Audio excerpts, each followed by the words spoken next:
अस्सलाम वालेकुम, क्या हाल चाल है। उम्मीद है आप सब लोग बिल्कुल ठीक होंगे। Welcome back to my channel. आज जो रेसिपी मैं आप लोगों के साथ शेयर कर रही हूँ वो है सुल्तानी चॉप्स की रेसिपी। बहुत मजे के ये चॉप्स बनते हैं और ये फ्राइड है। अगर मेरे चैनल पर नए हैं तो मेरे चैनल को सब्सक्राइब कीजिए, साथ बेल आइकन प्रेस कीजिए ताकि आने वाली हर वीडियो का नोटिफिकेशन आपको मिलता रहे। यहाँ मेरे पास हाफ केजी मटन चॉप्स है। यहाँ पर मैंने कटिंग बोर्ड ले लिया है। यहाँ पर मैंने एक चॉप्स रखी हुई थी ताकि मैं आपके सामने से फ्लैट करूँ। फ्लैट करने का मकसद ये है कि मैरिनेशन इसके अंदर तक चली जाए।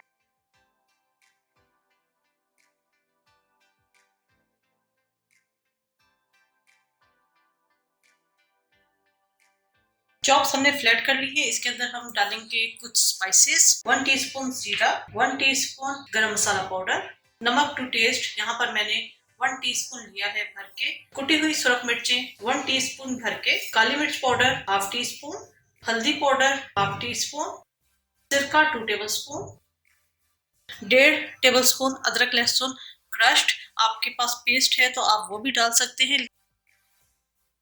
1 अदद छोटी प्याज, हाफ कप दही।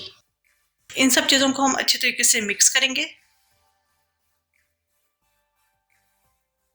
ये अच्छे तरीके से मिक्स हो गया है। इसको हम मैरिनेट होने के लिए रख देंगे 2 से 3 घंटे के लिए। जी, चॉपों को मैरिनेट किए हुए 2 घंटे हो चुके हैं। इनकी अब हम कुकिंग स्टार्ट करेंगे। प्रेशर कुकर में बना रही हूँ, आप बगैर प्रेशर कुकर के भी इसे रख सकते हैं। यहाँ पर मैंने प्रेशर कुकर ले लिया है। इसके अंदर हम ये डाल देंगे चॉप्स।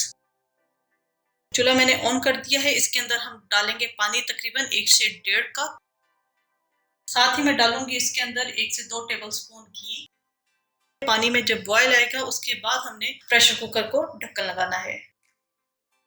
पानी के अंदर बॉयल आ चुका है। अब हमने ये प्रेशर कुकर का जो ढक्कन है वो लगाना है। लॉक से हम प्रेस करेंगे और इसे हम बंद करेंगे।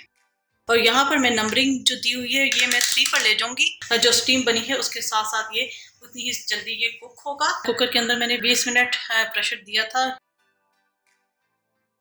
चूल्हा मैंने ऑन कर दिया है। अब ये जो थोड़ा सा पानी इसके अंदर रह गया है इसको हमने मुकम्मल ड्राई करना है। और चॉप्स हमारी बहुत अच्छे तरीके से गल चुकी हैं। मुकम्मल तौर पे चॉप्स गल चुकी हैं। इसका ये जितना थोड़ा सा पानी रह गया है इसको अब हम अच्छे तरीके से ड्राई कर लेंगे। चूल्हे को कर देंगे हम बंद और इसका पानी बहुत अच्छे तरीके से ड्राई हो चुका है। इसको मैं एक प्लेट में निकाल कर अच्छे तरीके से ठंडा होने के लिए रख दूंगी। अच्छा, जितना भी मसाला है वो हम इसके ऊपर लगा देंगे अच्छे तरीके से। जी, तमाम चॉप्स मैंने प्लेट में निकाल दी हैं और जो मसाला है वो मैंने इसके ऊपर लगा दिया है। तमाम चॉप्स मैंने प्लेट में निकाल दी और जितना भी मसाला था वो तमाम चॉप्स पे डाल दिया है। इसको अब हम ठंडा होने के लिए रख देंगे। इसके बाद हम इसका नेक्स्ट स्टेप करेंगे। जी, अब हमने चॉप्स की कोटिंग करनी है। एज इट इज चॉप्स रखना चाहते हैं तो आप वैसे भी रख सकते हैं, लेकिन मुझे इन्हें फ्राई करना है तो इसलिए मैं इसकी कोटिंग करूंगी। यहाँ मैंने ब्रेड क्रम्स ले लिए हैं। 1 अदद अंडा चाहिए और साथ ही मैं इसके अंदर डाल दूंगी 1 से 2 टेबल स्पून पानी। पानी इस वजह से हम डालेंगे ताकि पतली कोटिंग अंडे की आए। इसे बहुत अच्छे तरीके से हम बीट करेंगे। इसको एक साइड पर रख देंगे। चॉप्स हमारी बहुत अच्छे तरीके से ठंडी हो चुकी है। ठंडा करने का मकसद सिर्फ ये था कि जो मसाला हमने ऊपर लगाया था इसके ऊपर लगा रहे। अगर गरम गरम चॉप्स में आप ये कोटिंग करेंगे तो तमाम मसाला उतर जाएगा। कढ़ाई के अंदर घी को गर्म होने के लिए रख दिया है। घी गर्म हो रहा है, उतनी देर में हम चॉप्स की कोटिंग करेंगे। सबसे पहले हमने अंडे में डिप करेंगे, ब्रेड क्रम्स में रोल करना है। ठीक है, ये इस तरह हमने कोटिंग कर ली हर तरफ से। इसको मैं एक प्लेट पे रखती रहूंगी। तमाम चॉप्स को मैं इसी तरह कोटिंग करके रखती रहूंगी। तेल गरम हो चुका है। इसके अंदर हम चॉप्स डालेंगे।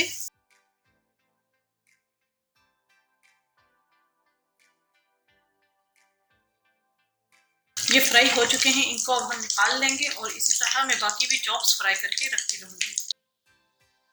सुल्तानी मटन चॉप्स हमारी तैयार हो चुकी हैं। उम्मीद है आपको रेसिपी पसंद आई होगी। जरूर ट्राई कीजिएगा और अपना फीडबैक जरूर दीजिएगा। मेरे चैनल से मेरे रसोई घर को जरूर सब्सक्राइब कीजिएगा, साथ बेल आइकन प्रेस कीजिएगा ताकि आने वाली हर वीडियो का नोटिफिकेशन आपको मिलता रहे। दुआ में मुझे याद रखिएगा। Thank you for watching. खुदा हाफिज।